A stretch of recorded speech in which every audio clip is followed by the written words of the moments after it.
Esto es Crónicas Estelares. Historias reales de un universo que no perdona.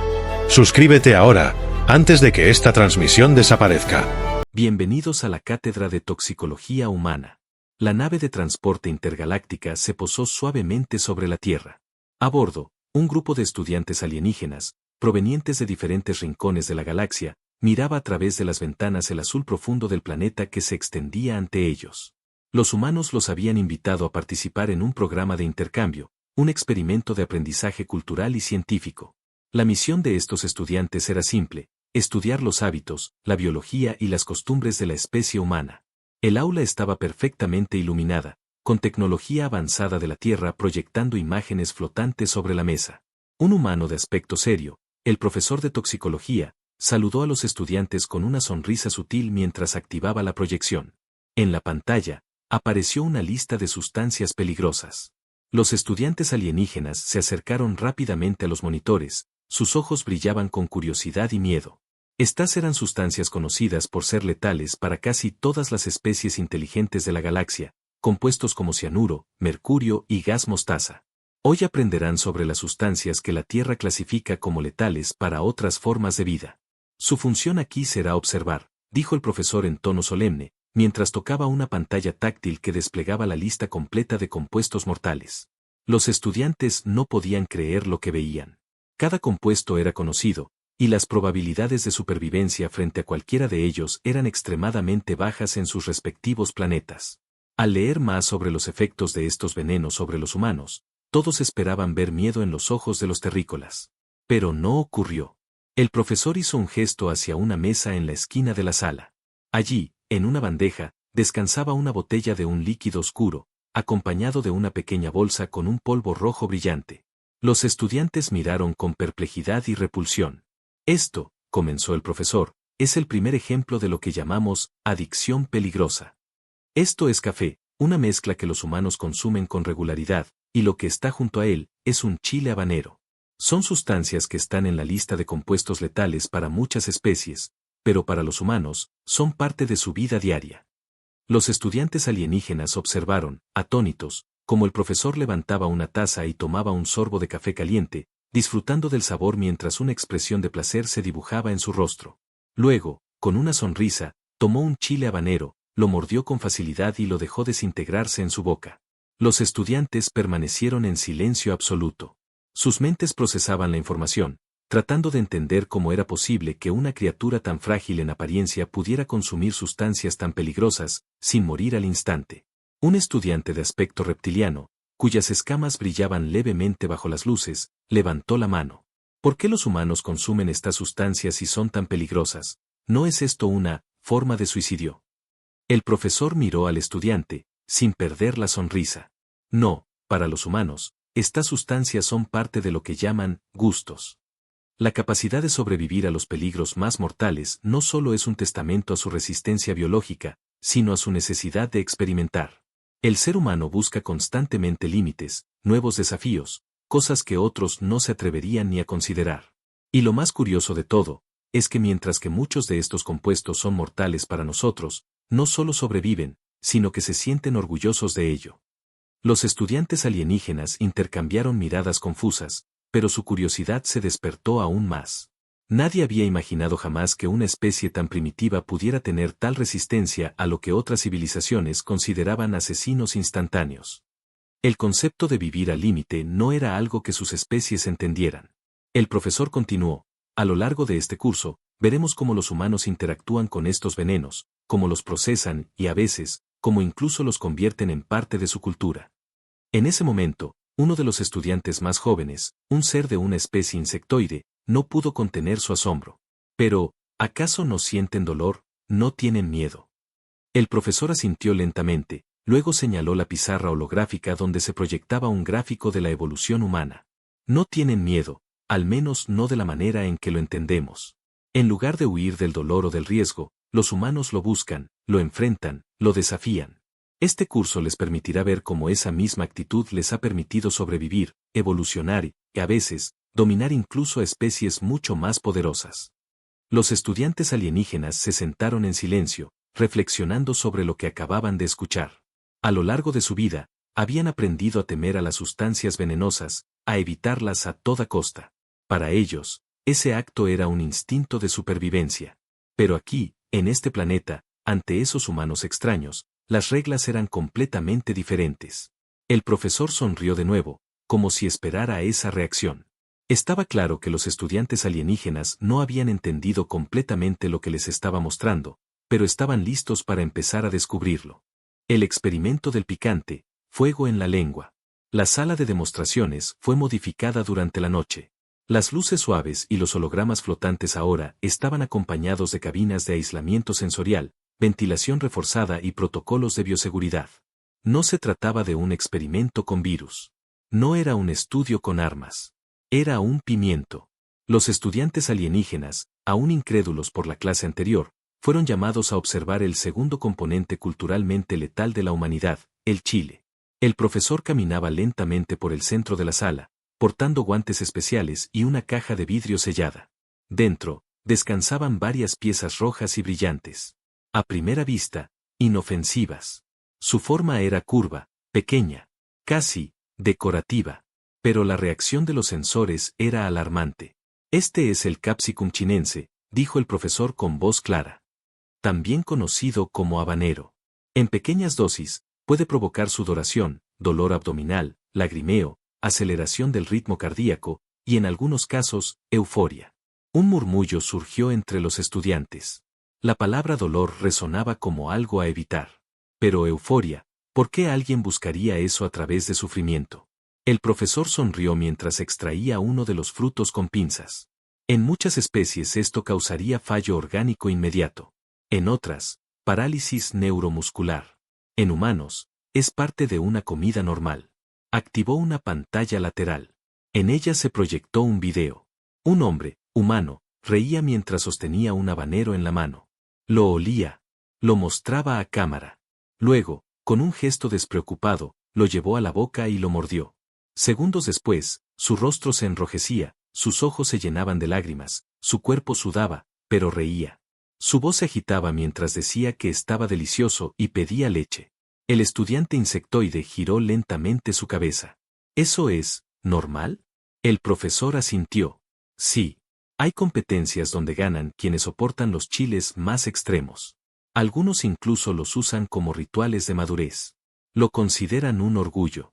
¿Orgullo por resistir el dolor? Preguntó una estudiante anfibia. Exacto, respondió el profesor.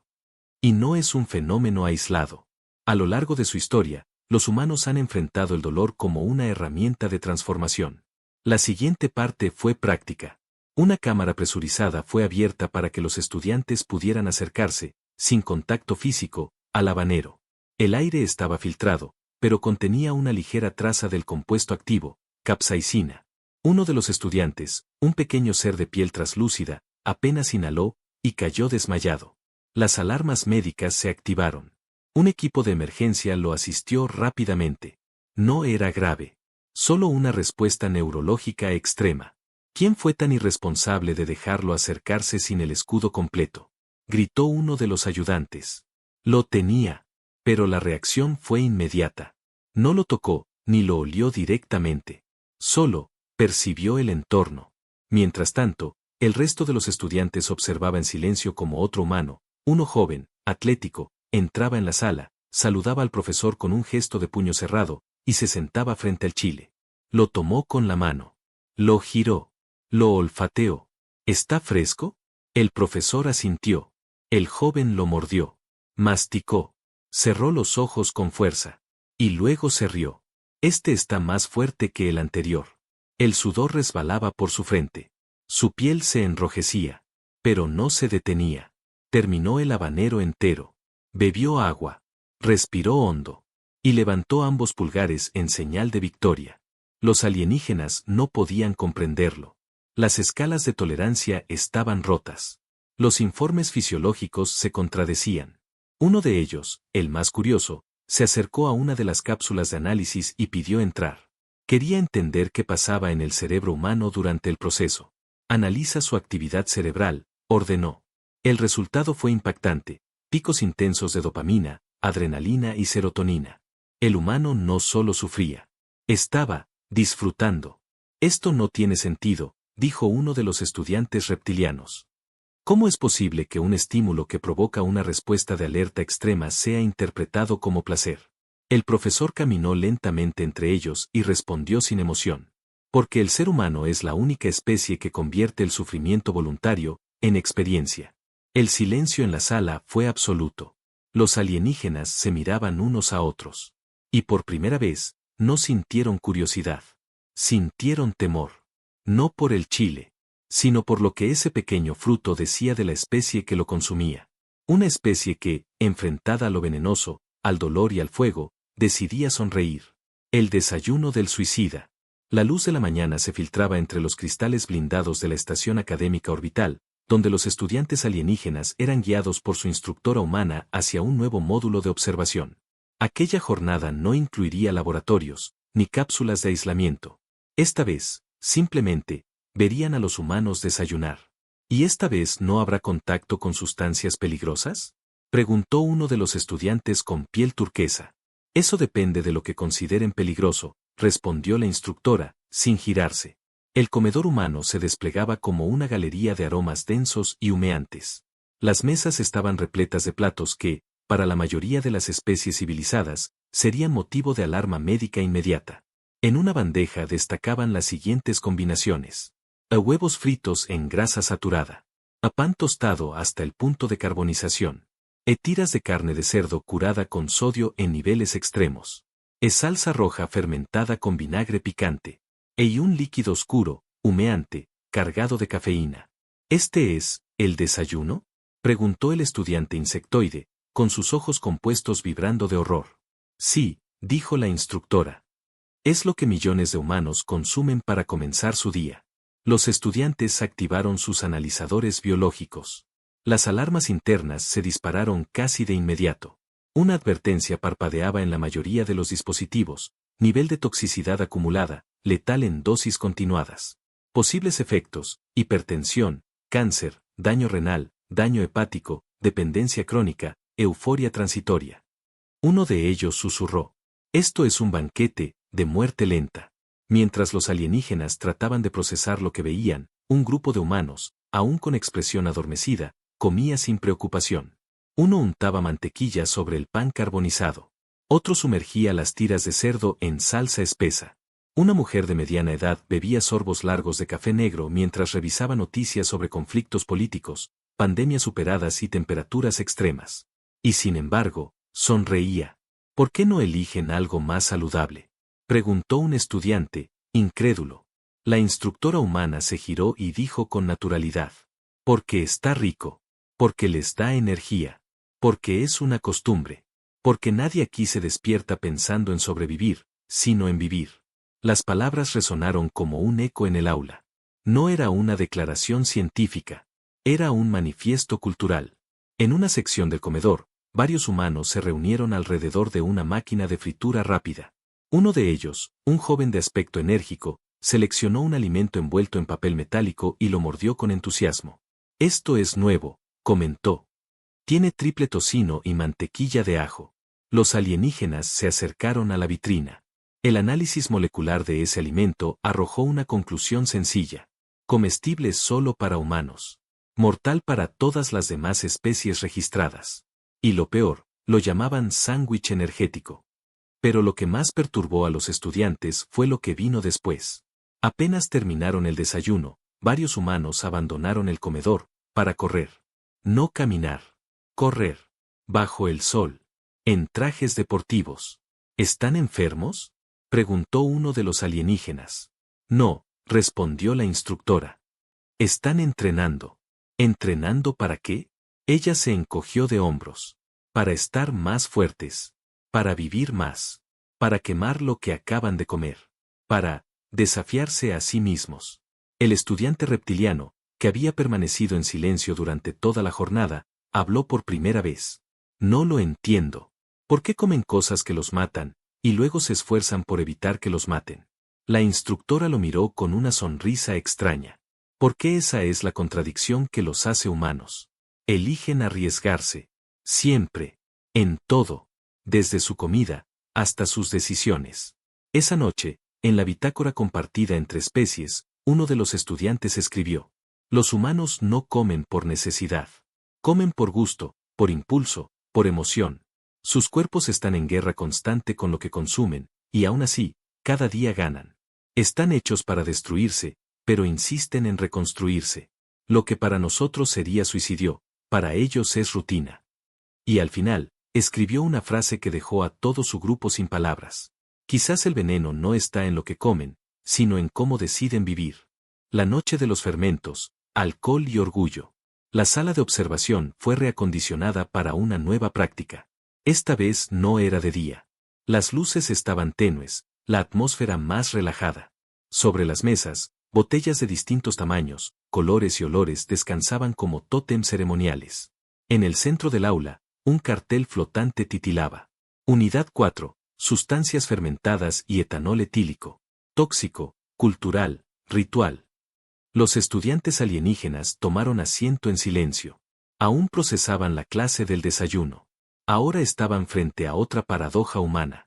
El profesor humano, vestido con ropa casual, sin bata ni protocolos de seguridad, se presentó con una botella en la mano. Esto es vino, dijo. Derivado de uvas fermentadas. Contiene alcohol. En dosis moderadas, desinhibidor social. En dosis altas, depresor del sistema nervioso central. En dosis extremas, causa coma o muerte. Los alienígenas escuchaban con atención. Algunos activaban sus sensores personales para estudiar las moléculas flotantes en el aire. ¿Y lo beben sabiendo todo eso?, preguntó el estudiante anfibio. Sí, respondió el profesor. Pero no por ignorancia. Por costumbre. Por tradición. Por algo más profundo. Por conexión. Una grabación fue proyectada sobre la pared. Mostraba a un grupo de humanos reunidos alrededor de una fogata. Cantaban. Reían. Alzaban vasos, botellas, copas. Uno de ellos levantó su bebida al cielo y dijo: por los que ya no están. Por los que vendrán. Y por nosotros, que seguimos de pie. Luego bebieron. Esto es un brindis, explicó el profesor. Un gesto simbólico. Antes de ingerir una sustancia que puede debilitarlos, se fortalecen entre ellos. Hacen del veneno un acto de unidad. Los estudiantes no sabían si aquello era brillante o profundamente temerario. La siguiente escena fue aún más desconcertante. En una cantina del campus humano, un grupo de jóvenes celebraba algo llamado Viernes por la Noche. Había música, luces, y una interminable fila de bebidas servidas en vasos de formas extrañas. El estudiante insectoide observó horrorizado cómo un humano ingería un líquido transparente que, según los sensores, debía ser letal tras pocos minutos de exposición interna. Eso tiene 40% de etanol puro. Gritó sorprendido. El humano golpeó el vaso contra la barra y gritó: otra ronda. Pero lo que siguió fue lo que verdaderamente sacudió a la delegación alienígena.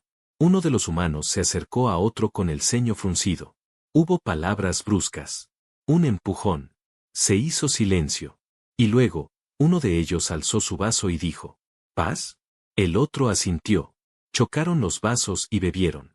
Los alienígenas no entendían. ¿Acaban de resolver un conflicto, bebiendo veneno juntos? Sí, respondió la instructora.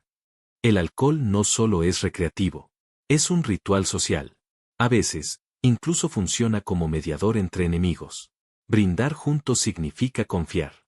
Aunque sea solo por esa noche. El estudiante reptiliano preguntó: ¿y si uno bebe demasiado? Se pierde. Se cae. Vomita. Pero al día siguiente, regresa. Aprende. Se ríe. ¿Y eso es admirable? La instructora lo pensó unos segundos. Para ellos, sí. Porque cada caída es parte del camino.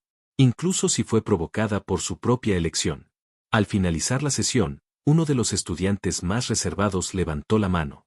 Quisiera saber, ¿por qué una especie que posee tal inteligencia, tal tecnología, decide intoxicarse con conciencia? El profesor se acercó a la mesa, apoyó la botella con suavidad y respondió: porque a veces, sentir que no se tiene control, es la única forma de recordarse vivos. Esa noche, en sus módulos de descanso, varios estudiantes alienígenas no pudieron dormir.